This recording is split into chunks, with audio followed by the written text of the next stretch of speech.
wabarakatuh. Waalaikumsalam warahmatullahi wabarakatuh. Semangat pagi. Semangat pagi. Semangat pagi. Pagi. Alhamdulillah, terima kasih yang sudah join, sekitar 46 orang beserta narasumber kita dan teman-teman dari Pusdiklat. Bapak Ibu yang saya hormati, Ibu Dr. Tuti selaku narasumber kita nanti akan bersama Pak Dr. Abidin Siregar. Kebetulan beliau ada meeting dulu ya di tempat lain. Insya Allah nanti akan bergabung dengan kita di tengah perjalanan ataupun di ujung perjalanan. Mudah-mudahan beliau bisa bergabung bersama kita untuk memberikan pencerahan pada materi 1 ini terkait dengan konsep COVID-19. Bapak Ibu, mari kita awali dengan berdoa bersama menurut agamanya masing-masing. Berdoa dimulai.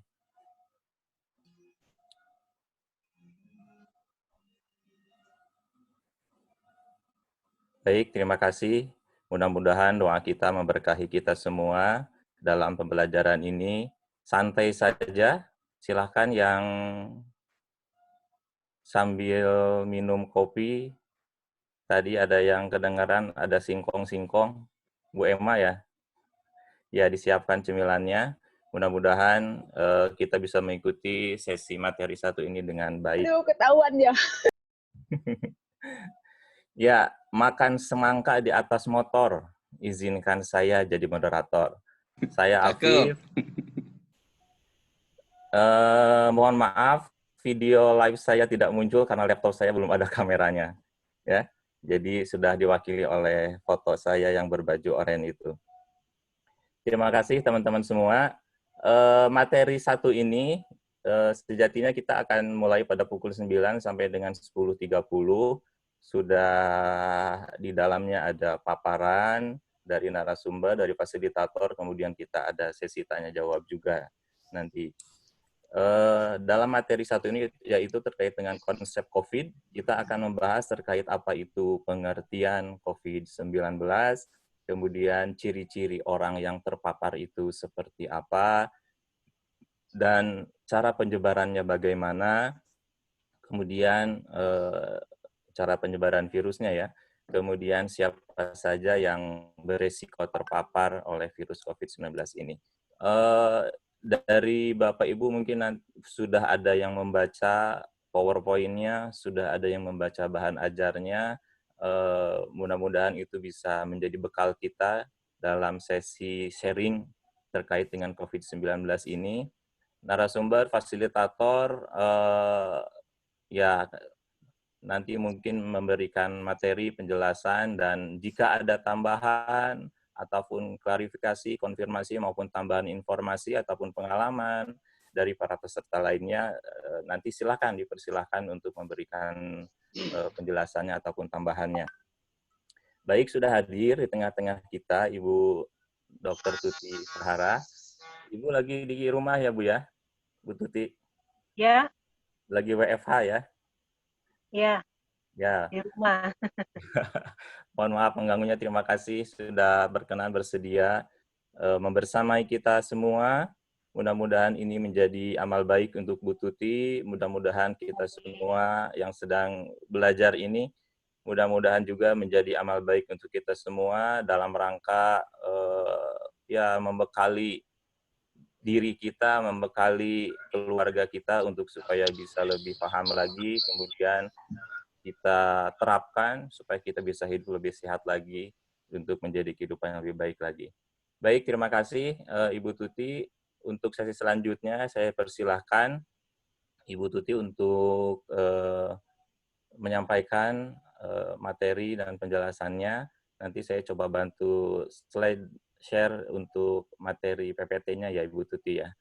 Bu Dr. Tuti, saya persilahkan. Ya, terima kasih Mas Afif. Assalamualaikum warahmatullahi wabarakatuh. Waalaikumsalam warahmatullahi wabarakatuh. Pada semua peserta e-learning pada hari ini. e-learning ini terbagi menjadi beberapa sesi. Pada hari ini tadi sudah disampaikan bahwa kita akan menyampaikan tentang konsep COVID, ciri orang yang terpapar COVID dan penyebaran virusnya serta siapa yang berisiko. Tim ini juga bersama dengan Dr. Abidin, tapi beliau nanti akan bergabung sebentar lagi karena masih ada rapat. Kemudian juga Mbak Dita sama siapa ya timnya, ada beberapa. Baik, kita mulai saja. Yang pertama adalah konsep dari COVID itu. COVID ialah coronavirus disease 19 karena ditemukannya pada tahun 2019. Apa sih coronavirus itu? Mungkin udah pada membaca ya bahwa coronavirus itu adalah virus yang menyerang sistem pernapasan manusia. Nah, ini virusnya itu berhubungan dengan penyebab seperti penyakit SARS dan MERS yang sempat merebak pada beberapa tahun yang lalu. Nah, untuk COVID-19 ini belum bisa kita identifikasikan dari mana penyebaran virusnya, karena kan virus corona ini bersifat zoonosis, ditularkan antara hewan dan manusia. Kalau misalnya SARS itu ditransmisikan ditularkan dari kucing ke manusia. Kalau untuk penyakit MERS sendiri itu dari unta ke manusia. Nah, tapi kalau untuk virus COVID untuk penyakit COVID-19 ini belum tahu nih transmisinya dari mana. Nah, pertama kali penyakit ini ditemukan di Cina ya, di kota Wuhan ya. Kemudian sampai sekarang sudah menyebar ke banyak negara. Nah, kemudian kita lihat COVID ini dapat menyerang semua usia ya. Umumnya pada usia dewasa dan setengah tua yang paling banyak. Untuk infeksi COVID-19 ini efeknya akan lebih berbahaya atau fatal apabila menyerang pada orang usia lanjut ya, 60 ke atas, kemudian orang-orang yang mempunyai penyakit penyerta, sudah punya penyakit duluan komorbid seperti diabetes, mungkin ada hipertensi, ada jantung. Anak-anak juga bisa untuk terinfeksi COVID-19 ini, tetapi mungkin gejala yang ditimbulkan tidak terlalu berat ya, hanya ringan, jadi lebih cepat sembuhnya. Perjalanan ini tadi di awalnya kita sudah lihat juga bagaimana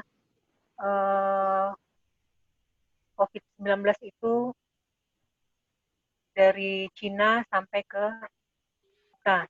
Nah, ini kita lihat. Pada kan tanggal 31 Desember itu WHO sudah menyebutkan adanya klaster pneumonia dengan etiologi yang tidak jelas di kota Wuhan. Ini Desember. Kemudian Januari WHO menetapkan COVID-19 ini sebagai kedaruratan kesehatan masyarakat meresahkan dunia. Kemudian selanjutnya pada bulan Februari, WHO resmi menetapkan penyakit COVID ini bernama COVID-19. Kemudian pada tanggal 12 Maret, WHO pun menetapkan COVID-19 ini sebagai pandemi. Nah, sampai sekarang sudah ada di Indonesia. Tadi saya catat terakhir pada hari kemarin ya, per 31 Maret, secara nasional itu yang sudah positif COVID-19 itu ada 1.528 orang. Yang dirawat sekitar 86%-nya yaitu 1.311. Kemudian yang sembuh ada sekitar 5%, 81 orang. Dan yang meninggal ada sekitar 136 orang, atau 9%. Itu secara nasional.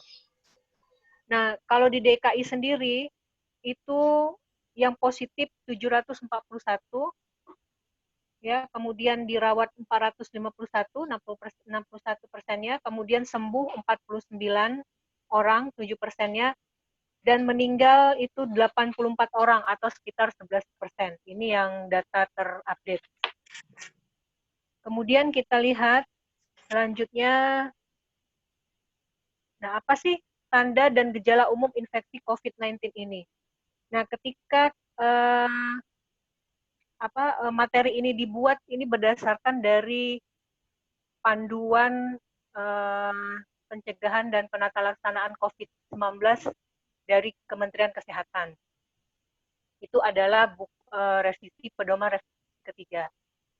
Nah, kemudian ini akan saya tambahkan ada beberapa nanti karena sudah terbit pedoman yang terbaru dari Kemenkes itu revisi keempat. Kita lihat dulu ya secara umum tanda-tanda dan gejala umum infeksi ini. Ada demam ya, demam, riwayat demam lebih atau sama dengan 38 derajat, ada batuk kering, sesak napas, tidak nafsu makan, nyeri sendi, kadang-kadang ada batuk berdahak tapi jarang ya. Kemudian ada juga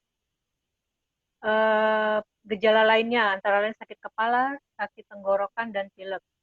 Selain itu, ada juga gejala dari sistem pencernaan, seperti mual dan bahkan diare. Infeksi COVID-19 ini diperkuat apabila gejala-gejala tersebut itu muncul pada seseorang yang memiliki riwayat perjalanan 14 hari sebelum muncul gejala tersebut, atau juga berasal dari daerah atau negara yang terjangkit COVID. Sekarang tidak saja harus pergi ke luar negeri, tapi sudah apabila seseorang itu pergi atau dari tempat yang sudah terjadi transmisi lokal. Untuk di Indonesia itu terakhir infonya daerah transmisi lokal itu adalah Jabodetabek ya, itu di Jakarta, kemudian ada daerah-daerah lainnya di Indonesia. Itu bisa dilihat di webnya Kemenkes. Kemudian orang juga yang pernah kontak ya, pernah riwayat kontak erat dengan penderita COVID-19. Nah, ini yang kita harus lebih concern. Nah, dari Kemenkes yang terbaru, panduan Kemenkes baru revisi keempat, itu ada 3 ya. Kalau sebelum ODP dan PDP, sekarang ada 3. OTG, ya orang tanpa gejala, jadi dia tidak mempunyai gejala sama sekali, tetapi mempunyai riwayat kontak erat dengan penderita COVID ya, positif. Atau juga orang yang pasien dengan perawatan itu yang pernah satu ruangan. Nah, itu kontak eratnya. Kemudian orang dalam pemantauan ODP yang kedua itu ada riwayat demam atau demam, kemudian ada gangguan infeksi saluran pernapasan atas seperti batuk ya, sesak, pilek. Kemudian dalam 14 hari ada riwayat perjalanan ke daerah yang transmisi atau ke luar negeri. Kemudian ada gangguan ISPA dan atau pernah kontak dengan kasus positif COVID dalam 14 hari. Nah, untuk penggolongan pasien dalam ini perawatan ya, pengawasan PDP. Nah, PDP inilah yang disebut suspek sekarang. Itu ada demam, riwayat demam, kemudian ada infeksi saluran pernapasan atas ya. Kemudian 14 hari ke daerah transmisi riwayat perjalanannya. Atau juga orang yang demam, ada ISPA, 14 hari kontak dengan orang positif COVID-19. Atau juga seseorang yang menderita ISPA ya, pneumonia berat, itu ditandai dengan sesak ya. Kemudian tidak ada penyebab lain. Jadi memang pneumonia disebabkan oleh oleh COVID ini. Kemudian ada juga yang disebut dengan kasus konfirmasi apabila dia sudah positif COVID-19 dengan dibuktikan hasil PCR-nya. Nah, itu untuk penggolongannya. Jadi kita lanjutkan untuk penularan. ya. Jadi virus ini dapat menular dengan tidak sengaja kita menghirup percikan ludah atau droplet dari bersin atau batuk penderita COVID-19. Kemudian kita tidak mencuci tangan dulu, kemudian langsung menyentuh mulut, hidung, atau mata, ya.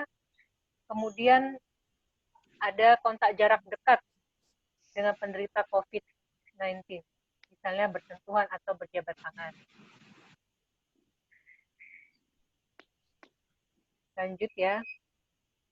Nah, apabila seseorang mengalami gejala infeksi COVID-19 seperti yang disebutkan di atas, terutama jika gejala muncul 2 minggu setelah kembali dari daerah yang memiliki kasus COVID-19 atau Bisa jalan dengan penderita infeksi, maka dianjurkan untuk segera mengunjungi dokter atau fasilitas kesehatan.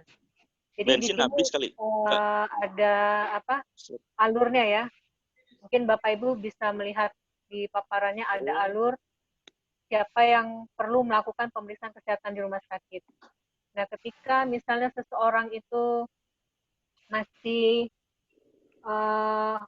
OTG ya, tadi kan sudah saya sebutkan OTG. OTG itu bagaimana untuk ininya?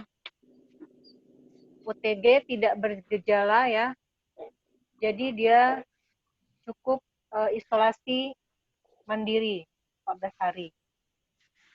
Itu juga seperti ODP juga bisa isolasi mandiri selama 14 hari ya, sampai dipantau suhunya, kemudian gejala-gejala lainnya. PDP ringan pun sekarang masih bisa dirawat di rumah ya, maksudnya isolasi mandiri di rumah, PDP ringan. Tapi kalau misalnya rumahnya layak ya, misalnya masih ada ruang yang bisa untuk dia pasien sendiri. Apabila seseorang sudah tergolong kepada ODP yang berat ya, kemudian PDP sedang ataupun PDP ringan tapi rumahnya tidak layak untuk isolasi mandiri, dia bisa diisolasi di rumah sakit darurat. Nah, itu.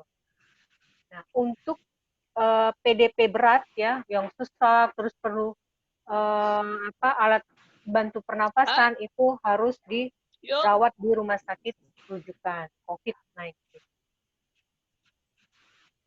Kemudian ini tadi sudah ya penggolongan kasus, ini masih ada, kalau yang slide ini memang masih pakai yang tadi panduan revisi 3, masih PDP dan ODP saja. Kemudian untuk yang terbaru tadi sudah ditambahkan OTG, orang tanpa gejala. Nah, hasil juga studi laporan dari kasus di Wuhan, kemudian ada beberapa studi dari bagian THT.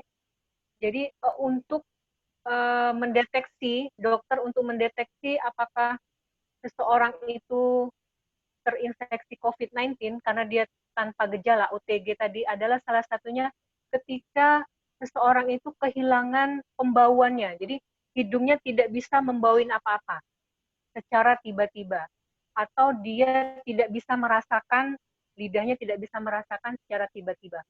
Nah, itu ketika di kasus di Wuhan itu, kemudian di mana ya, di Italia itu dilaporkan, dokter-dokternya melaporkan bahwa ketika orang tanpa gejala itu dia kehilangan pembawaannya secara akut ya, secara tiba-tiba gitu. Nah, itu adalah mungkin kita bisa mewaspadai OTG, karena OTG ini dia pembawa virus tetapi dia tidak menunjukkan gejala apa-apa. Ini alur deteksinya ya. Tadi ketika orang demam bagaimana, apakah ditanya anamnesis, riwayat, kemudian baru bisa digolongkan apakah dia OTG, apakah dia ODP, atau kan PDP. Ini untuk konsep COVID, ciri orang, dan siapa yang beresiko. Selanjutnya, untuk penyebaran ya, penyebaran COVID. Saya lihat dulu.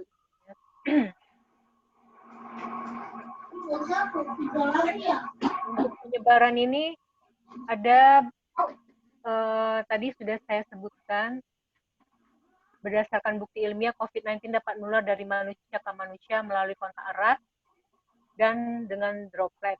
Jadi tidak melalui udara ya. Ketika orang batuk ya, dropletnya, air liurnya itu terkena meja, kemudian permukaan benda, kemudian dipegang oleh orang yang sehat, maka orang yang sehat itu tangannya terkontaminasi dengan virus. Makanya ketika tangan kita belum dicuci dengan sabun, kita tidak boleh menyentuh wajah. Karena ketika menyentuh wajah itu akan menyentuh mulut, tidak sengaja, menyentuh hidung atau mata itu yang ada mukosanya. Jadi ada lapisan lendir yang virus bisa masuk lewat sana. Kemudian penyebarannya tadi ya droplet, kemudian kontak dekat, kemudian menyentuh objek atau permukaan. Selanjutnya, kita lihat slide selanjutnya. Ini sudah saya sampaikan tadi, tidak langsung droplet, ya. Kemudian secara langsung ketika seseorang apabila dia batuk, dia tidak menggunakan masker. Jadi dropletnya itu akan terhirup oleh orang yang di dekatnya. Maka untuk pencegahannya, nanti kan ada bab tersendiri untuk pencegahan, tapi saya sampaikan di sini sedikit saja. Jadi kita lebih baik memakai masker ya, apapun itu kita pakailah. Memang masker sekarang agak susah ya, masker bedah itu yang paling minimal. Tapi daripada kita sama sekali tidak menggunakan, apapun bisa kita pakai. Masker kain pun kita pakai, tidak apa-apa. Tetapi apabila kita memakai masker itu bukan jaminan ya, bukan jaminan untuk kita tidak tertular COVID. Jadi memakai masker harus tetap dibarengi dengan tadi PHBS, menerapkan cara cuci tangan yang baik ya, dengan air sabun. Virus itu akan mati dengan air sabun, dia tidak tahan dengan air sabun karena langsung larut ininya selnya. Dengan air sabun minimal 40 detik lah ya kalau di WHO, standar WHO itu. Kalau misalnya sabun dan air mengalir tidak tersedia, bisa memakai alkohol ya, hand sanitizer berbasis alkohol minimal 70%. Itu kita gosokkan di tangan ya selama minimal 20 detik. Gitu. Jadi memakai masker saja itu tidak cukup. Kemudian apabila kita batuk, terapkanlah etika kita batuk. Misalnya tidak memakai masker apa-apa, kita tutuplah mulut dengan lengan atas ya, atau dengan tisu juga, terus kemudian tisunya langsung dibuang ke kotak sampah, kemudian kita langsung cuci tangan. Nah, seperti itu. Ya, kita lanjutkan slide-nya. Nah, ini penggolongan kontak erat ya berdasarkan pedoman dari Kemenkes. Kontak erat risiko rendah bila kontak erat dengan kasus pasien dalam pengawasan PDP. Kemudian kalau kontak erat risiko tinggi itu bila kontaknya itu dia kontak dengan orang yang sudah positif ya, konfirmasi itu maksudnya positif dengan COVID-19 atau probable, belum ada hasil dari labnya, jadi belum ketahuan dia. Kemudian kita lanjut. Ini siapa saja sih yang termasuk kontak erat? Jadi kan kita harus tahu juga kontak erat itu siapa saja.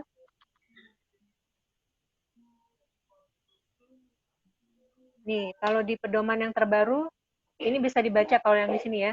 Kalau yang di pedoman yang terbaru itu, kontak adalah orang yang kontak dengan kasus dalam 2 hari sebelum kasus timbul, ya, dan hingga 14 hari setelah timbul gejala. Itu siapa? Satu adalah orang yang satu lingkungan tertutup dengan orang yang PDP atau COVID positif. Kemudian seseorang yang pernah berkunjung ke rumah kasus, ya, orang yang sudah positif COVID terus kita berkunjung ke rumahnya, atau kita ke vaskes mengunjungin orang yang terinfeksi COVID positif. Nah, itu juga kita berarti sudah kontak erat tuh. Kemudian semua tempat yang dikunjungin oleh orang yang positif COVID itu kita sudah pernah kontak erat. Kemudian vaskes yang dikunjungin kasus dan positif, kemudian orang yang kontak dengan jenazah ya, dari jenazah sampai penguburan, apabila orang tersebut yang jenazah itu adalah positif COVID. Nah, itu kita sudah kontak erat. Kemudian orang yang pergi bersama dengan angkutan umum dan ada kasus COVID-nya, nah itu kontak erat. Kalau di slide ini kan petugas kesehatan ya, yang memeriksa, merawat, mengantar, membersihkan ruangan tanpa menggunakan APD sesuai standar, itu juga kontak erat. Kemudian orang yang berada dalam satu ruangan yang sama dengan kasus luar, nah ini tadi yang saya sebutkan ya. Kemudian orang yang bepergian bersama, radius 1 meter dengan segala jenis alat angkutan. Nah tadi salah satu pencegahan juga kita harus menjaga jarak dengan siapapun juga ya. Kita tidak tahu kan apakah seseorang itu sekarang tuh bebas virus corona apa enggak, karena ada OTG tadi. Jadi kita harus jaga jarak minimal sekali adalah 1 meter.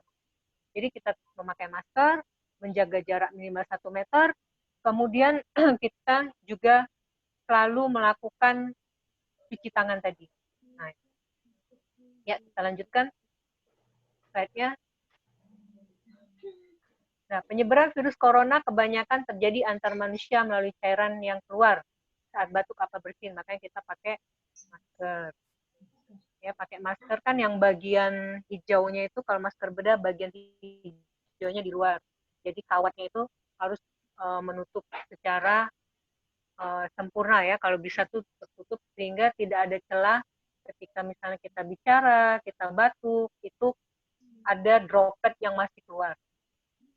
Cairan yang mengandung virus corona yang keluar melalui batuk atau bersin dapat menempel di bagian mulut atau hidung seseorang, kemudian terhirup. Nah, ketika kita menggunakan masker, kita juga harus memperhatikan. Ketika kita menggunakan masker, kita tidak boleh tangan kita menyentuh bagian tengah masker itu, karena droplet air-air yang ada itu sudah menempel di masker bagian dalam. Jadi ketika kita akan melepas masker, yang kita pegang itu adalah talinya yang melekat di telinga, ya, tidak boleh memegang masker di tengah-tengah, itu salah. Nah, ketika kita sudah melepas masker, kita langsung masukkan ke tempat sampah ya, dan kita langsung mencuci tangan. Idealnya sih masker itu sehari bisa diganti dalam 4 jam, tapi karena sangat keterbatasan di rumah sakit pun menerapkan 1 masker untuk 1 hari. Jadi ketika kita memakai masker, droplet kita akan tertahan di masker dan bisa melindungi orang lain, ya kan? Jadi yang orang lain juga, ketika orang lain memakai masker, dia akan melindungi kita. Jadi saling memakai masker. Jadi masker untuk bersama. Lanjut slide-nya. Ini lingkup penyebarannya melalui transmisi lokal, kemudian ada impor, ya, kemudian ada penyebaran melalui komunitas. Makanya sekarang kita harus membatasi kumpul-kumpul ya, maksudnya membatasin ini kita interaksi kita. Jadi kita sekarang lebih baik kita diam di rumah hingga interaksi berkurang, karena kalau interaksi masih juga tinggi, itu untuk penyebaran akan tetap tinggi. Ya, lanjut. Nah, penyebaran terjadi akibat banyaknya pergerakan orang-orang dalam satu tempat ke tempat lain, baik untuk kepentingan pekerjaan atau lainnya. Jadi sekarang kan kita juga, pemerintah juga menganjurkan untuk belajar di rumah, kerja di rumah, dan ibadah di rumah. Jadi itu salah satu usaha kita untuk mencegah jangan terjadinya penyebaran. Dalam setiap pergerakan, seseorang akan menjumpai banyak orang lainnya, ya, mengunjungi tempat-tempat atau menyentuh-nyentuh benda yang termasuk mengandung virus. Jadi virusnya akan pindah. Jadi manusia ini yang memindahkan virus itu. Virusnya tidak bisa jalan sendiri. Jadi ketika kita menyentuh barang-barang yang terkontaminasi, kita lah yang memindahkan. Dari saat kita bersalaman, misalnya kita tidak menjaga jarak, ya kan, dekat itu akan saling bersentuhan, itulah. Maka manusia itu sendiri sebenarnya memindahkan virusnya. Lanjut, slide. Ini siapa saja yang berisiko tertular. Kita lihat. Nah, ini tadi ya, seperti di awal-awal sudah saya sebutkan, semua berisiko, tapi orang yang paling high risk itu adalah orang tua ya, dan mempunyai penyakit sebelumnya, menderita penyakit sebelumnya, atau penyakit kronis. Lanjut.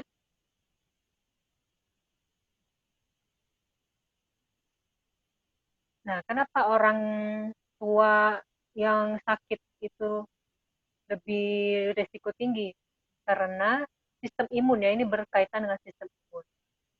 Manusia dengan rentang umur 0 sampai 39 tahun lebih kuat terhadap COVID karena sistem kekebalan tubuhnya masih tertata dengan baik. Sistem metabolismenya masih baik. Jadi kalau ada benda asing yang masuk ke dalam tubuhnya akan cepat direspon oleh antibodinya karena sistem imunnya masih baik. Untuk orang-orang yang sudah punya penyakit penyerta atau sudah tua kan itu sistem metabolisme tubuh, sistem imunnya kan makin menurun, maka dia harus mempunyai effort ya yang lebih tinggi untuk melawan antigen yang masuk. Apabila tidak kuat badannya, maka dia akan lebih rentan dan akan susah tubuhnya untuk melawan terhadap antigen. Lanjut, makanya kita perlu support vitamin mungkin ya untuk sistem imun kita. Terus kita berjemur, mungkin ini jamnya berjemur ya, jam 10 ya, sangat baik ini untuk meningkatkan sistem imun kita, karena sinar matahari UVB itu akan membantu pembentukan vitamin D ya, yang berhubungan dengan sistem imunitas. Nah, ini tadi ya, fungsi organ tubuh dan imun mulai berkurang untuk 40 tahun ke atas. Lanjut. Orang dengan penyakit kronis tidak menular. Ya, ini juga paling berisiko tadi ya, jantung, hipertensi, diabetes ya, atau pasien dengan kanker itu sangat berisiko. Lanjut.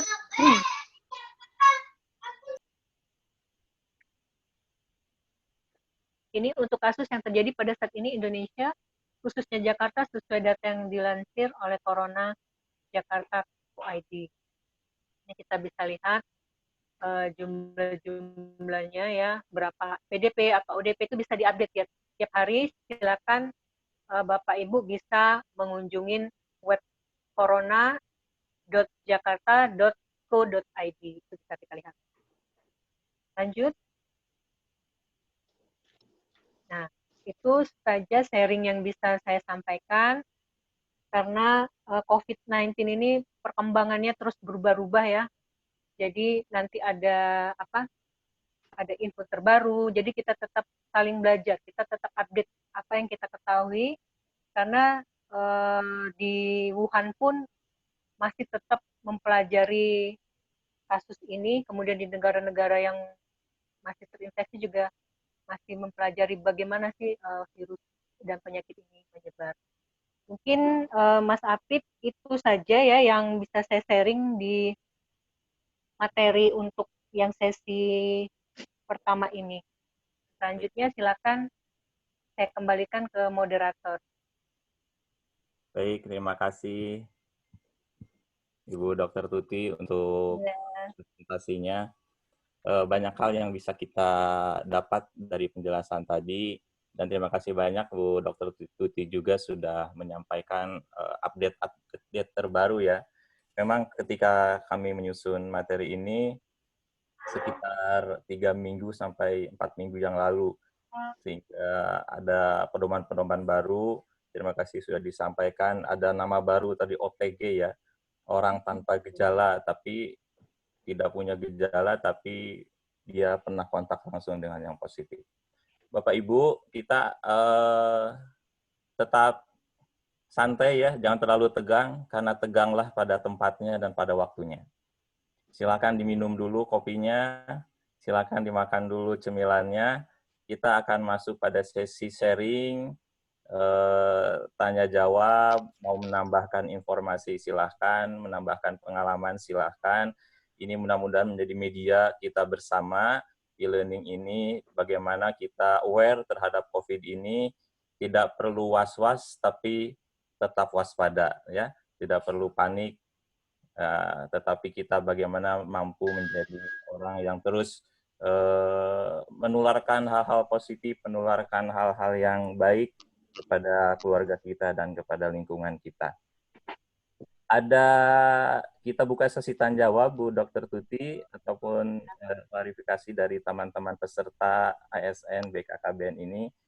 Silahkan Bapak Ibu yang ingin bertanya ataupun ingin menambahkan informasi ataupun pengalaman, boleh di unmute dulu, kemudian boleh angkat tangan atau di layarnya atau raise hand di aplikasi ya. Silahkan langsung ya. Peserta COVID-198. Ya, nanti silakan perkenalkan dulu namanya, kemudian dari komponen apa, kemudian pertanyaannya. Silakan Pak. Halo, Assalamualaikum warahmatullahi wabarakatuh. Waalaikumsalam. Saya Haryadi dari Direktorat Pemaduan Kebijakan Pengendalian Penduduk. Ya, Pak Haryadi, silakan. Mohon informasi Bu, dengan adanya virus COVID-19 ini terkait dengan cuaca. Cuaca saat ini kan cuacanya panas, hujan, panas, hujan. Apakah dengan cuaca hujan terus panas itu bisa menghambat untuk penularannya atau perkembangannya virus tersebut, Bu? Terima kasih, Bu. Baik, terima kasih Pak Haryadi. Langsung aja ya. Gimana Bu Dr. Tuti? Langsung dijawab aja ya biar nggak lupa ya. Betul, betul. Kita langsung aja lah, santai aja. Kalau ngobrol Iya. ya. Baik, silakan. Terima kasih Pak dari Damduk tadi ya kalau nggak salah ya. Iya. Terima kasih. Sekarang cuaca hujan panas. Jadi alangkah baiknya kalau di rumah kita itu bisa terpapar cahaya matahari langsung. Ya kan, jadi semua bakteri, virus itu akan bisa mati lah ya kalau misalnya rumah kita bersih dan masuk cahaya sinar matahari. Nah, untuk COVID ini juga dia itu tidak bertahan lama sebenarnya kalau dia tidak ada hostnya. Hostnya itu kan manusia maksudnya ya. Jadi ketika dia ada di udara, misalnya ada di permukaan, itu dia akan mati juga. Jadi dalam beberapa waktu memang berbeda-beda. Misalnya kalau di permukaan logam dia akan sedikit lebih lama, di permukaan kertas, tapi dia akan mati dalam beberapa jam sampai beberapa hari. Ya, kalau dia tidak menemukan tidak masuk ke dalam tubuh manusia. Jadi makanya kita rajin-rajin saja misalnya mengepel lantai dengan desinfektan, kemudian mengelap ya. Jadi kita sebenarnya tidak harus menyemprot menyemprot yang terlalu masif gitu ya. Itu akan juga membahayakan bagi diri kita sendiri karena apabila cairan desinfektan itu kita hirup masuk ke dalam paru-paru kita, itu akan berefek nanti lama-lama. Jadi yang sewajarnya saja yang tetap harus kita lakukan tadi adalah mencuci tangan, ya kan? Jadi itulah yang harus kita lakukan. Jadi sewajarnya saja kita membersihkan misalnya gagang pintu dengan cairan desinfektan, kita lap, kemudian lantai kita bersihkan, meja ya apalagi di ruang kantor misalnya seperti itu. Jadi itu saja sih pencegahan yang bisa kita lakukan dari eksternal. Kalau dari internal tadi kita pola hidup yang sehat ya, kemudian kita mencuci tangan, kemudian kita makanan-makanan yang sehat, minum multivitamin dan banyak minum air putih seperti itu Pak. Baik. Ya, terima kasih Bu Tuti, Pak Haryadi, cukup jelas ya. Ya, Sudah Mas. Terima disiapkan air kasih. minumnya? Ya. Sudah siap kopi, Hari Mas. berapa liter minum yang baik itu Bu Tuti ya? Iya, minum air putih yang banyak, minimal 8 gelas sehari. Ya. Biar jadi imun juga untuk kita ya. Ya. Mudah-mudahan menjadi pengingat untuk kita. Baik, peserta yang lain, ada yang mau angkat tangan? Pak Afif, Bu Emma, Pak Afif. Oh, Bu Emma, di-unmute dulu Bu Emma. Speak. Assalamualaikum Mas Apif. Waalaikumsalam. Bu Emma mau nanya. Apa namanya Mbak Tuti? Ini saya terus terang nih dilanda paranoid berat kayaknya. Jadi kalau mendengar penjelasan Mbak Tuti tadi, kita itu tidak harus berlebihan. Nah, saya ini sepertinya udah over gitu. Sampai anak saya sakit kepala karena bau desinfektan. Jadi saya itu semua barang seakan-akan itu penuh virus gitu. Jadi saya nyenggol dinding aja langsung saya cuci tangan. Saya takut pagar saya disenggol orang, setiap hari itu saya semprot dan itu menyengat sekali gitu. Saya dari warung aja begitu sampai ke rumah langsung cuci baju keramas. Langsung bukan hanya pakai sabun lagi tapi langsung desinfektan dan itu bukan alkohol yang 70% tapi udah 94%. Lantai saya ini pakai karbol. Saya cuci singkong aja saya pakai sabun. Mungkin itu udah berlebihan kali ya, tapi tadi itu udah dilanda paranoid berat gitu. Kalau misalnya saya mau nyari sayurannya aja saya tadinya hampir pakai sabun tapi saya takut juga karena sabun juga tidak sehat gitu sesuai yang diarahkan sama Mbak Tuti. Nah, plastik yang bekas bungkus aja sebelum saya buang di tempat sampah saya sabun dulu baru saya ini. Jadi saya terus terang dilanda paranoid berat gitu Mbak Tuti. Ini apakah itu juga terus terang saya kekhawatirannya tinggi mungkin mengingat saya juga badannya juga kadang-kadang tidak. Kadang-kadang saya tuh sakit kepala udah mungkin itu bukan karena virus tapi mungkin karena ketakutan saya sendiri. Jadi bangun tidur tuh udah misalnya sakit kepala itu saya udah langsung rasanya demam langsung udah saya ketakutan kayak gitu Dokter Tuti. Apa yang perlu saya ini kan Mbak Tuti sepertinya kejiwaan saya yang udah terganggu ini gara-gara COVID itu Dokter Tuti. Demikian Pak. Makasih. Baik. Luar biasa ya pengalamannya. Ternyata begitu menegangkan di rumah Bu Emma. Sampai bawa disinfektan ya. Baik, mudah-mudahan media ini menjadi manfaat untuk kita semua ya. Untuk Bu Emma sendiri. Mudah-mudahan nanti bisa jangan terlalu panik lah seperti itu. Silakan Bu Dr. Tuti. Ya, terima kasih.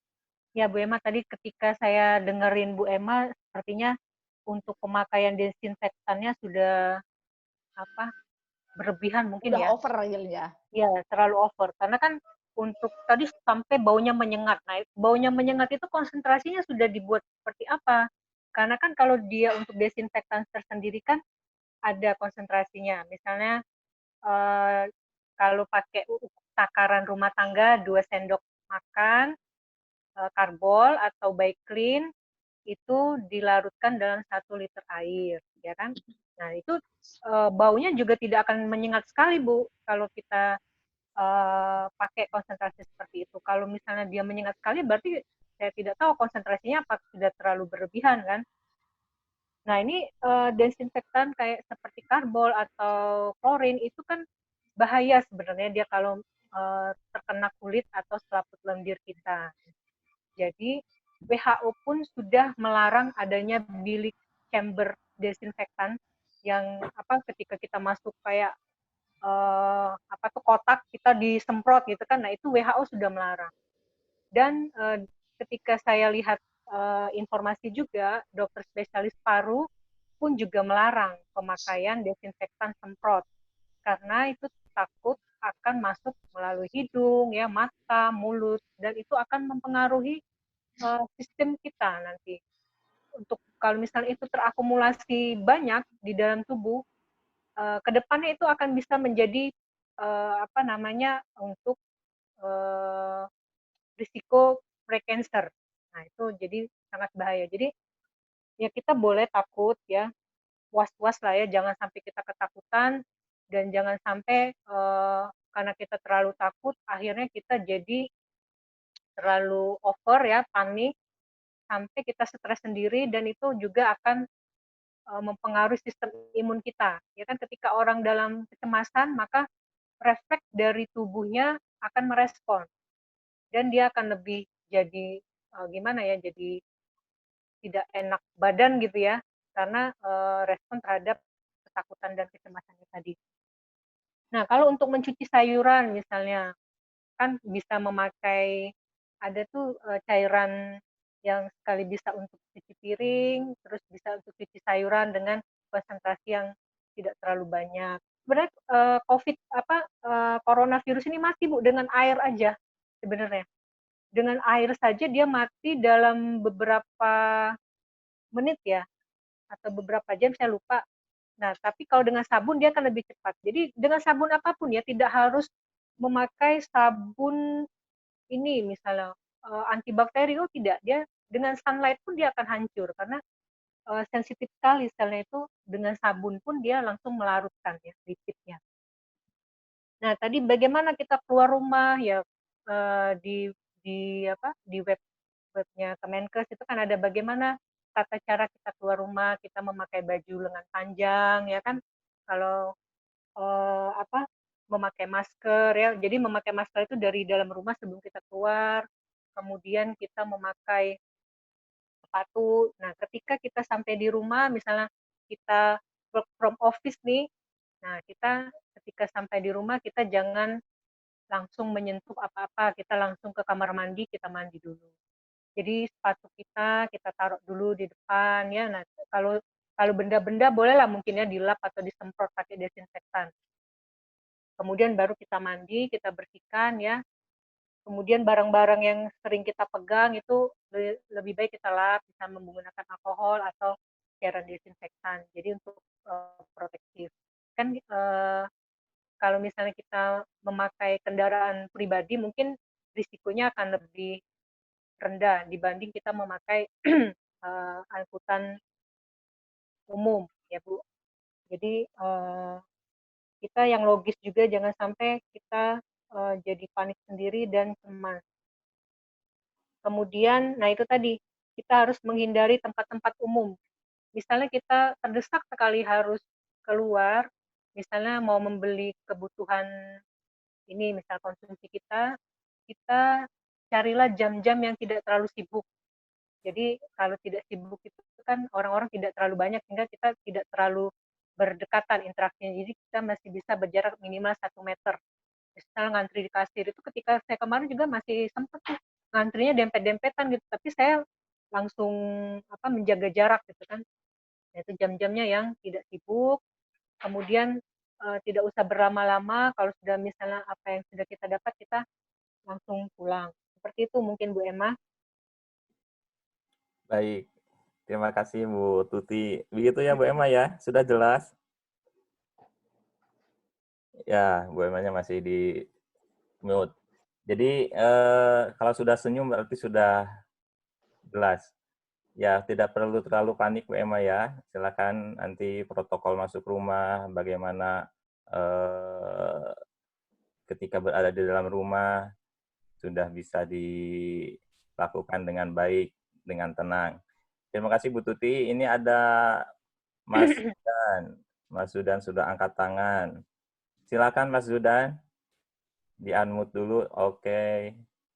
Terima kasih Pak Afif. Perkenalkan dan dari komponen mana ya? Saya Zudan dari kepegawaian. Ini maaf ya Mas siapa? Tadi udah ada resen duluan, tapi saya yang dipersilakan. Kayaknya ada sambungan dari Bu Ima tadi ya. Jadi saya kan kalau belanja kebutuhan makanan gitu itu saya sengaja malam, Bu, nggak di pasarnya tapi di Panjang Kramat Jati, jadi agak terbuka, tapi kalau malam tuh cenderung jauh lebih sepi daripada kalau pagi. Kayaknya sih sudah tertutup, cukup tertutup ya, kecuali sarung tangan, karena katanya sarung tangannya mau ditarik semua kan, ini yang dikasih ke kita. Nah, setelah kembali ke rumah, itu kan pakaian kita lepas semua ya. Mungkin saya nggak kalau malam nggak mandi lagi gitu. Hanya paling di sabun sampai ke lengan, kaki, sampai ke dengkul itu. Nah, baju yang sudah kita pakai ini tadi sebaiknya untuk kita bersihkan, kita cuci itu boleh nggak dibarengkan dengan pakaian yang lainnya, atau harus kita cuci dengan misalnya ditambahkan apa gitu, atau dicuci biasa aja tapi jangan dijadikan satu gitu, baiknya seperti apa? Karena saya cukup sering nih, maksudnya udah 3 minggu ini saya hampir 4 hari 5 hari sekali continue seperti ini gitu, malam-malam belanja gitu. Terus kalau pergian jauh gitu yang terpaksa harus pergi, protokolnya sama seperti itu, cuman bajunya ini baiknya seperti apa untuk membersihkannya gitu. Terima kasih, mungkin seperti itu, Pak Afif. Baik, terima kasih Mas Zudan.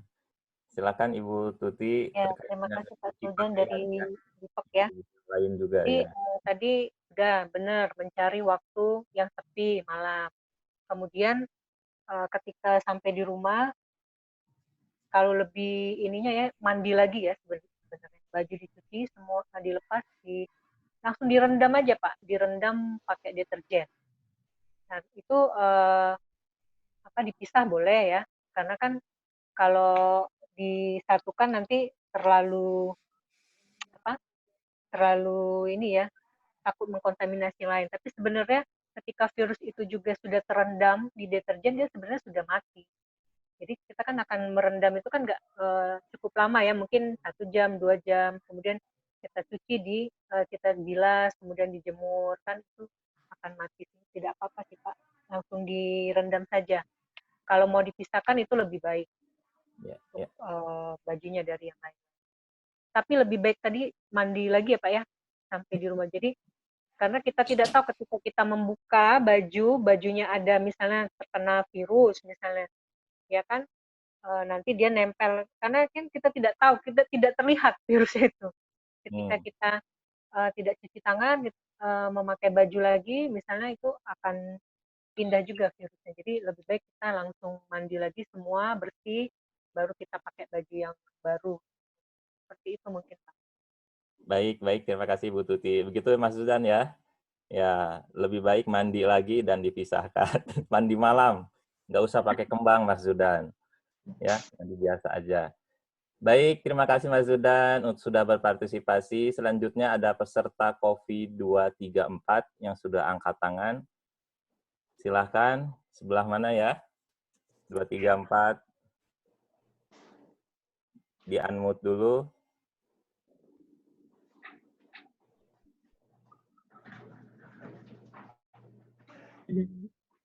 Dua, 234 bisa mendengar? Ya. Dengan Lydia Bu dari Kespro. Selamat pagi Bu Dokter. Ya, selamat pagi Mbak Lydia, lagi WFH ya? Baik. Ya. Tapi jaringannya kurang bagus ini. Oh ya. Saya dengar kok. Baik, silakan. Bu Dokter, maaf mau nanya, kalau misalnya ada penderita COVID yang sudah meninggal, kalau ada penderita COVID yang sudah meninggal, terus keluarganya mungkin dengan emosional tidak sengaja, apa karena emosionalnya menyentuh atau ikut mengangkat peti mayat itu, apakah masih berisiko terhadap yang masih hidup itu? Apakah bahaya apa gimana? Tapi kan sudah dibungkus mayatnya. Gimana, ya, Dokter? Makasih. Baik. Itu aja. Silahkan Bu Tuti. Ya. Baik, tadi kan di awal sudah saya sebutkan salah satu orang yang kontak erat ya, yaitu kontak dengan jenazah dari mulai membungkus ya sampai ke penguburan. Jadi kalau misalnya ada orang sudah dibungkus tapi terus dia menyentuh, dibuka misalnya, itu dia sama saja dengan menjadi kontak erat. Ya, jadi dia sudah berisiko nih, kontak erat Meskipun itu bisa udah harus dibungkus dan diawasi. udah masuk peti, Bu. Iya, tetap tidak bisa. Jadi orang yang mendekat itu harus memakai APD khusus, Mbak. Yang nguburinnya juga harus pakai APD. Jadi benar-benar kita tidak tahu ya ketika orang masuk nanti virusnya ada di petinya, ya kan? Jadi tetap itu adalah prosedur medisnya seperti itu.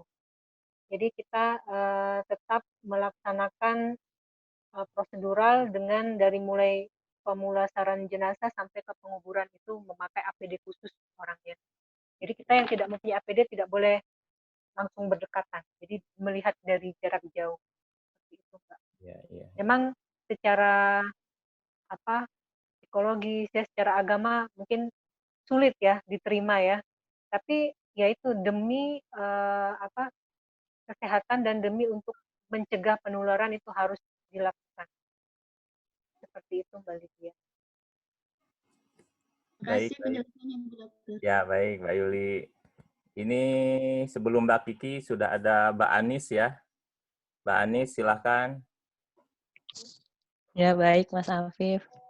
Assalamualaikum warahmatullahi wabarakatuh. Salah. Iya, Bu Dokter, saya Anis dari Renduk.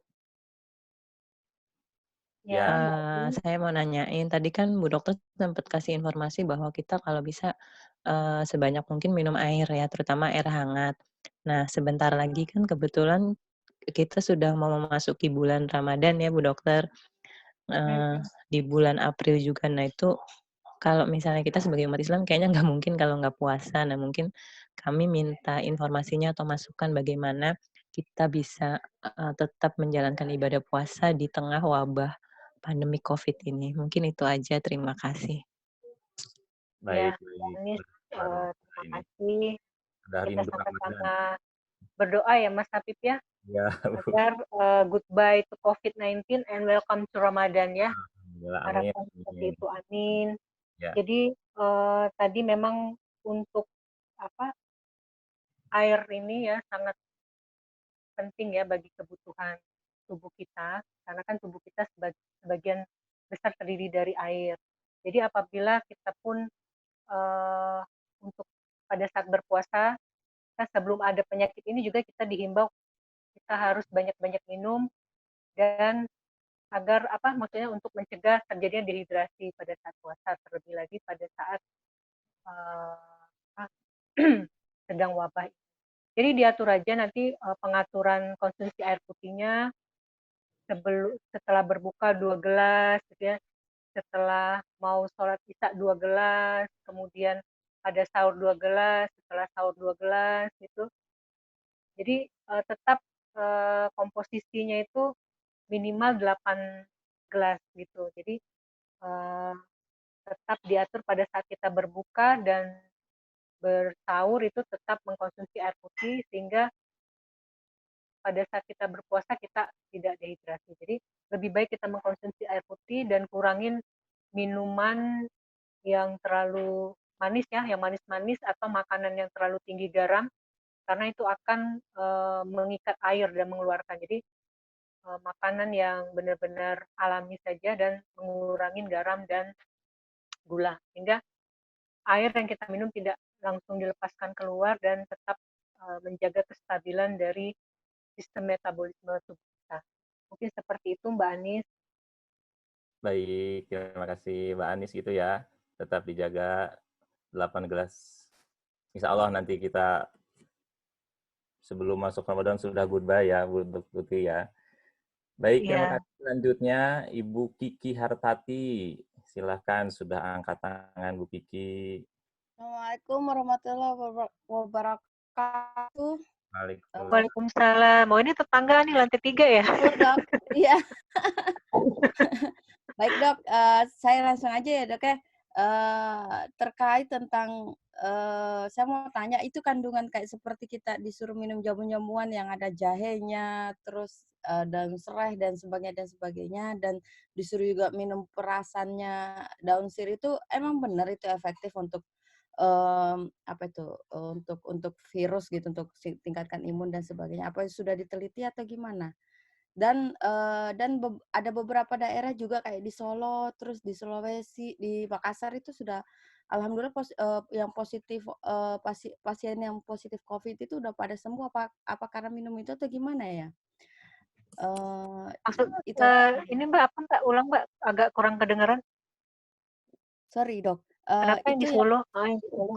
saya mau tanya, apa benar kandungan dari jamu-jamuan yang sekarang kita minum itu yang kayak seperti ada jahenya, temulawak, daun apa, sereh, terus dan kunyit itu emang benar bisa bisa apa tuh kayak seperti meningkatkan imun atau bisa untuk katanya untuk corona bisa juga. Terus kayak seperti perasan daun sirih pun katanya juga bisa. Jadi itu kayak ada virus corona di leher itu katanya sih bisa kalau kita telan dengan itu dia akhirnya akan dilarutkan di lambung terus dimatikan gitu dengan baik keasaman lambung. Itu benar nggak sih ya dok ya? Mohon infonya, terima kasih. Baik, terima kasih Mbak Kiki. Ya. Jamu-jamuan ya. Untuk jamu corona sekarang. Silakan Mbak Tuti. Ya, memang untuk minum-minum jamu-jamuan ini kan sebenarnya adalah untuk meningkatkan vitalitas tubuh ya, imun. Tapi ketika saya baca ya ada beberapa sumber yang mengatakan lebih baik minum jahe dibandingkan dengan minum yang seperti temulawak ya Pak ya, kurkuma gitu ya. Karena justru akan lebih mengikat virusnya. Jadi kalau jahe memang lebih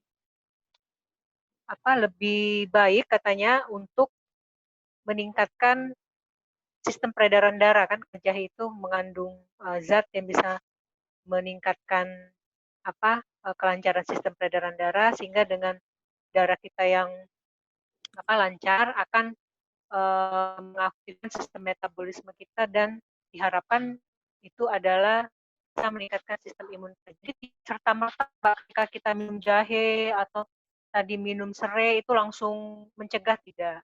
Jadi ini adalah support terhadap sistem imun saja sih. Jadi akan memperbaiki dan mendukung sistem imun. Banyak juga tidak hanya itu, jadi kita bisa makan buah ya, buah segar yang banyak mengandung vitamin C karena virus itu dia takut dengan vitamin C. Apalagi kalau misalnya vitamin C-nya yang alami ya. Kalau misalnya kita sehat makan aja vitamin C alami. Atau kalau misalnya sudah ada yang multivitamin juga bisa diminum seperti itu. Jadi itu ada support sebenarnya, support untuk sistem imun kita. Karena kondisi sekarang ini kan kalau kita tidak menjaga sistem imun kita, dia akan ketika dimasukin oleh benda asing, dia kan akan bekerja lebih keras. Nah, kalau sistem imunnya baik, ketika ada benda asing atau antigen masuk, dia akan lebih gercep gitu ya, cepat terhadap itu dan langsung mematikan benda asing sehingga tidak menjadi menginfeksi tubuh kita. Jadi langsung dibuang gitu ya dan dilawan, maksudnya dilawan dan langsung dibuang oleh sistem imun kita. Mungkin seperti itu ya, Mbak Kiki. Baik, terima kasih dok atas infonya. Baik. Iya, sama-sama Mbak Kiki. Baik. Bu Dr. Tuti, ini ada yang bertanya lewat chat ya. Pertanyaannya adalah, apakah virus ini akan mati di suhu kulkas freezer atau suhu kulkas biasa? Karena agak repot juga kalau semua barang makanan kemasan seperti es krim harus dicuci. Ya, barangkali Dr. Tuti punya informasi. Silakan, Bu. Ya. Nah, kalau ini kalau yang untuk suhu rendah saya terus terang saya belum baca ya. Apakah dia mati di suhu rendah berapa? Mungkin dari sini ada teman-teman yang tahu. Tapi kalau untuk suhu yang panas dia pasti akan mati. Kalau untuk yang suhu di bawah berapa derajat itu saya belum baca. Mungkin nanti saya harus pelajari dulu, harus baca cari info-info dulu untuk yang untuk matinya virus ini dalam suhu di bawah berapa derajat. Tapi misalnya kalau kita membeli makanan ya kita cuci saja, misalnya kemasannya masih berplastik, kita cuci lah memakai cairan pencuci piring yang bisa mencuci sayur-sayuran juga ya, untuk ini aja mengurangi risiko. Karena virus ini ketika kena sabun juga akan larut. Jadi bisa digunakan cairan itu. Di sana kan membeli plastiknya bisa mungkin dicuci dulu dengan cairan pencuci piring yang bisa sayur. Jangan yang cuci piring saja, takutnya nanti kan dia ada sabun yang memang tidak boleh bersentuhan dengan makanan ya. Jadi seperti itu. Nanti untuk nanti saya baca-baca kembali yang suhu di bawah berapa derajat. Ya, baik. Terima kasih Bu Tuti. Terima kasih Mas. Ini ada Pak Sugeng, COVID 257. Pak Sugeng, silakan. Terima kasih Pak Afif. Selamat pagi Ibu Dokter. Iya. Ya. Ini mau tanya, kita kan kadang-kadang naik lift atau apa? Bukan? Iya Bu, pulang Bu. Oh ya, jauh soalnya ini. Ya, gimana Pak? Dalam, ya, Pak Sugeng. Bisa Bu ya? Halo? Silakan. Ya. Virus ini masuk ke dalam pori-pori tubuh nggak? Dari lengan atau mungkin kaki atau apa? Karena kan trik kita untuk menghindari naik lift atau apa, kadang-kadang kita terbuka pintu ke Indomaret atau kita pakai siku, mungkin tidak untuk menghindari telapak tangan yang terkontaminasi untuk lari ke hidung atau pada saat kita lupa untuk menyeka gatal atau apa di muka. Seberapa besar virus itu bisa masuk ke pori-pori tubuh melalui kaki ataupun tubuh kita, gitu. Cuma itu kadang-kadang ya kita waspada, paranoid itu pakai pulpen untuk naik lift itu, untuk menekan tombol-tombol itu kita gunakan pulpen, hanya jaga-jaga saja, tergantung karena mungkin kita nggak tahu seberapa persen ada virus di lingkungan yang kita tuju. Itu aja Dokter yang saya tanyakan. Baik. Terima kasih Pak Sugeng yang dari Pulap. Silakan Bu Tuti. Ya, makasih Pak Sugeng pertanyaannya. Jadi virus ini kan dia itu akan masuk ke dalam tubuh melalui selaput lendir, Pak, selaput mukosa. Seperti yang ada di mulut kita kan itu selaput mukosa, terus ada di mata atau di mukosa hidung nih. Kalau dia di kulit itu tidak, Pak. Kecuali misalnya kulitnya ini ya, luka ya. Kalau luka kan terbuka tuh. Nah, kalau luka tuh akan ada mukosa, bagian-bagian mukosa di dalam kulit itu. Nah, itu mungkin bisa masuk. Makanya kita menjaga agar tangan kita ini tidak ada luka ya.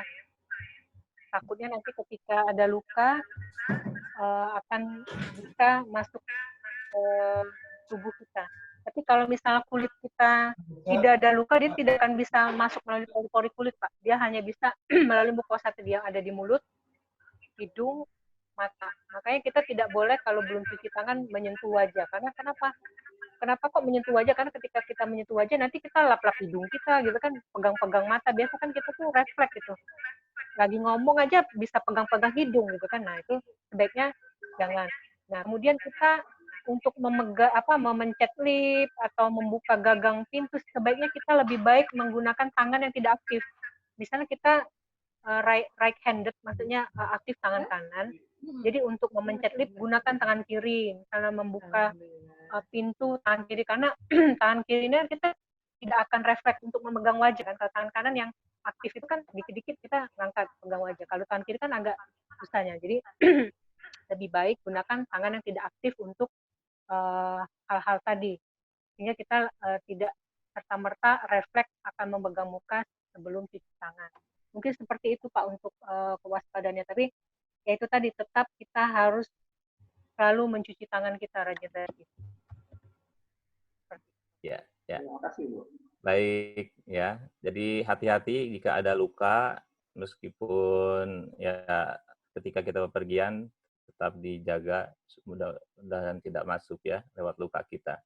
5 menit menjelang penutupan, ini ada Bu Wiwit, silakan sebelum kita bacakan pertanyaan dari chat, Bu Wiwid Timumun sudah angkat tangan. Siap. Mas Wiwid. Nggak apa-apa, Pak. Sorry. Biasa dipanggil Ibu kok. Ya, Assalamualaikum warahmatullahi wabarakatuh. Waalaikumsalam warahmatullahi wabarakatuh. Iya, mau tanya ini dokter, saya dari Inspektorat Wilayah 3. Ini mungkin terkait dengan pencegahan juga. Kemarin kan sempat ada thermal scanner kan di kantor kita, Bu. Nah, mungkin terkait dengan pencegahan dan suhu tubuh.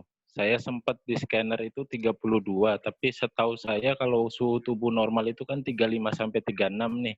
Mungkin mengedukasi kita semua juga, kira-kira orang yang terpapar kan 38, tapi kenapa kok di thermal scanner itu ada sampai 32, bahkan ada yang 30 kalau nggak salah itu tetangga saya di Itwil 1 kalau nggak salah itu.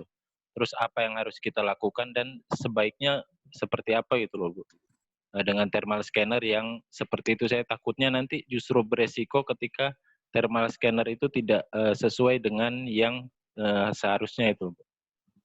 Nah, gitu. Seberapa efektif, pertanyaan saya seberapa efektif dan kira-kira suhu tubuh normal itu dengan thermal scanner kenapa tidak terdeteksi sebagai suhu tubuh normal gitu, Bu. Mungkin itu saja. Terima kasih. Wassalamualaikum warahmatullahi wabarakatuh. Baik. Terima kasih Mas Wiwid informasinya. Silakan Bu Dokter. Ya, terima kasih. Memang saya juga mengalami seperti itu ketika kita diukur suhu tubuhnya dengan termogan itu kok ini ya, kok beda lebih rendah gitu. Mungkin pada saat pengukurannya itu mungkin bisa terlalu jauh ya. Itu kan harus tidak boleh menempel tapi dia sekitar 5 cm lah, 5 cm di depan dahi kita. Jadi kalau misalnya pas diukur terlalu jauh, diingatkan saja, Pak, tolong 5 cm di depan. Karena kalau 32 itu kan hipotermi sebenarnya, itu tidak normal. Jadi kan normalnya sekitar 36 ya harusnya ya, 35,5, 36. Nah memang kalau ditanya efektif nggak sih kita mengukur suhu gitu kan untuk sebagai deteksi awal, sebenarnya yang tadi seperti tadi sudah ada orang tanpa gejala, jadi dia tidak ada gejala demam pun dia sebenarnya sudah membawa virus di tubuhnya. Tapi kalau misalnya kita tidak memberikan deteksi juga, itu kita lebih salah lagi ya. Jadi apapun yang bisa kita lakukan untuk mendeteksi dini itu kita lakukan. Jadi kita harus proaktif. Jadi memang untuk deteksi dini yang paling cepat itu ada melihat suhu tubuh apakah seorang itu dalam keadaan demam atau tidak. Nah untuk yang lainnya nanti akan ada tes tersendiri. Mungkin nanti ada tes rapid test atau dan lain-lain. Tapi kalau untuk menangkap yang paling mudah kita lakukan adalah mencek suhu tubuh. Ketika suhu tubuh orang itu sudah 37,5 ke atas, berarti dia harus warning ya. Apalagi ketika ditangkap itu adalah 38. Jadi benar-benar harus dilakukan dulu ya, ditanya riwayatnya, mungkin nanti digolongkan apakah dia ODP apa PDP dan penata laksana akan disesuaikan apakah dia hanya cukup isolasi mandiri gitu kan karena dia tidak terlalu gejala-gejalain ya isolasi mandiri di rumah selama 14 hari, kemudian kita dipantau, ada tim pemantauan dan selanjutnya akan dilihat bisa juga dicek secara laboratorium di paskes-paskes yang memang sudah dibekali untuk tes lab itu. Seperti itu mungkin Mas yang dari Itwil 3. Ya, terima kasih Dok. Baik Mas Wiwid, ini ada kita bacakan 3 pertanyaan terakhir ya sebelum kita closing. Ada dari Mbak Putri untuk memastikan bagaimana apakah kalau bepergian kita harus menggunakan masker dan sarung tangan. Gimana Dok? Ya, terima kasih. Kalau masker kalau untuk di tempat keramaian ya sebaiknya kita pakai ya. Misalnya kita mau di mungkin ya. Pokoknya di tempat yang lebih rame itu kalau itu harus dipakai. Tapi kalau misalnya tempat yang tidak rame, kalau kita punya masker silakan dipakai. Kalau tempat rame itu menurut saya wajib pakai masker karena kita tidak tahu orang tersebut apakah dia ODP, PDP atau OTG, ya kan? Karena ramai. Kemudian juga menghindari bisa saja tiba-tiba karena tidak menjaga jarak 1 meter, tiba-tiba dia bersin gitu kan kita. Jadi kita harus lebih baik memakai masker. Kemudian apa ya? Tadi apa tadi pertanyaannya? Sarung tangan, Dok. Oh iya, sarung tangan. Sarung tangan ini sebaiknya kalau kita awam nggak usah pakai ya. Yang boleh pakai sarung tangan itu medis saja, orang medis yang memang di rumah sakit dan sedang menangani pasien. Nah, kemarin tuh juga sepertinya di kantor ya, BKKBN membagikan masker dan sarung tangan. Nah, mungkin untuk sarung tangannya lebih baik dikembalikan saja. Karena ketika saya lihat itu sarung tangannya adalah sarung tangan bedah. Jadi Bapak Ibu yang mungkin sudah menerima sarung tangannya, mohonlah dikembalikan lagi. Nanti mungkin bisa kita sumbangkan ke rumah sakit yang benar-benar memerlukan. Karena itu sekarang sarung tangan yang tidak steril pun itu sangat mahal harganya. Apalagi yang dibagi-bagikan kemarin itu adalah sarung tangan yang steril. Jadi sebaiknya dikembalikan saja, maskernya saja yang dipakai. Jadi kita kalau kita awam tidak perlu kita pakai sarung tangan. Jadi kita cuci tangan aja. Justru kalau kita sarung tangan dipakai terus dianggap wah kita sudah terhindar, itu salah sama sekali ya. Jadi lebih baik kita mencuci tangan daripada memakai sarung tangan, dan pemakaian sarung tangan itu hanya kepada orang-orang medis yang memang mengalami kasus. Baik, terima kasih informasinya. Sarannya ada yang lebih membutuhkan ya, Dok ya. Ya, baik. Kemudian apakah benar, pertanyaan selanjutnya dari peserta 206, apakah benar untuk meningkatkan imun bisa dengan menekan atau mengetuk-ngetuk kelenjar timus di dada atas? Ya itu ini ya, viral juga ya di WhatsApp. Nah, saya juga menerima video itu, kemudian saya konfirmasi ke teman saya, ahli akupuntur ya, dokter akupuntur, apakah benar menurutnya dengan mengetuk-ketuk di dada kan ukur. Sebenarnya itu adalah kata untuk mengurangi lebih membuat kita lebih tenang sebenarnya. Jadi justru jadi kita lebih tenang, rileks gitu. Terus saya tanya, di mana posisi yang memang untuk meningkatkan imun secara fisik akupuntur. Nah, itu pertama ada di tangan. Di tangan tuh di sini. Nah, ini sering dipijat katanya. Oh, seperti itu ya.